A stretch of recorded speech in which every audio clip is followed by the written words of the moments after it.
Latinos are family-oriented, they're hardworking. They are pretty anti-abortion because they're also highly religious. All that looks like low-hanging fruit for the Republican Party. So in the case of Latinos, the reality is, about 2 out of 3 are Democrats, with most Republicans really being Cuban Americans, and even some of that is sort of changing. And there's often a conversation among Republicans in particular about, well, Hispanics are social conservatives, right? In the words of Reagan, they're Republicans, they just don't know it yet. That's also sort of a mischaracterization, because the folks that are actually socially conservative within the Latino community tend to be the foreign-born. Most foreign-born individuals probably have not naturalized yet, so they can't vote.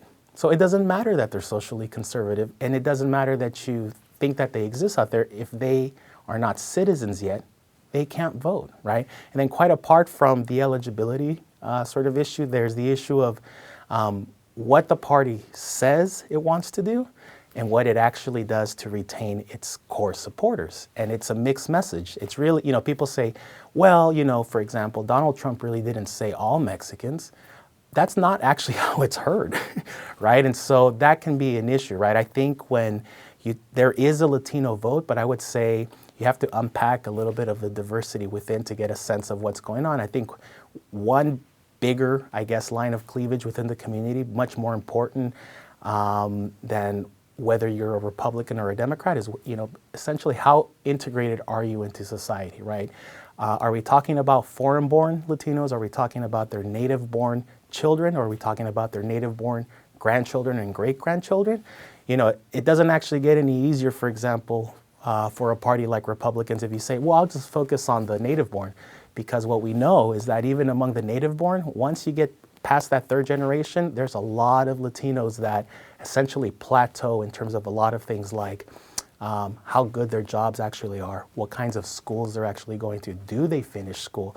And so when you wonder how is it that they become Democrats, well, because in some ways they have the profile of one typical Democratic voter, working class, lower education than average, lower income than average, but lots of aspiration, right? They want to chase that American dream. And so I think that's part of what resonates and still resonates on the left, right? For a lot of Latinos, it's not that they're incredibly progressive.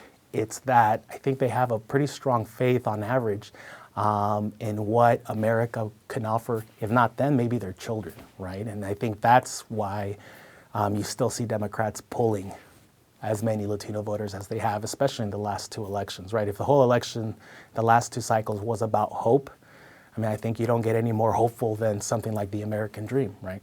And it is a little bit more complex than the caricatures that we see on TV. The caricatures that we see on TV tend to be the Latino immigrant, and that person exists, but the Latino immigrant has kids in the U.S., and so that if that were part of the story, I think you would see, oh wow, they are pretty quintessentially American, right?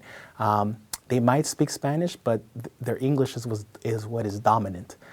They might still, quote unquote, eat ethnic foods, but they sure love French fries, right? Stuff like this that you would think, oh, okay, so it already is happening, right? They are part of the United States. But unless you move the conversation away from the issue of immigration specifically, and actually more specifically about illegal immigration, you're going to get very little exposure about that. If you look at the Latino community, there are individuals that are Latino that are 4 or 5 generations removed from the immigrant experience. It's highly irrelevant to them, right? They care about other things.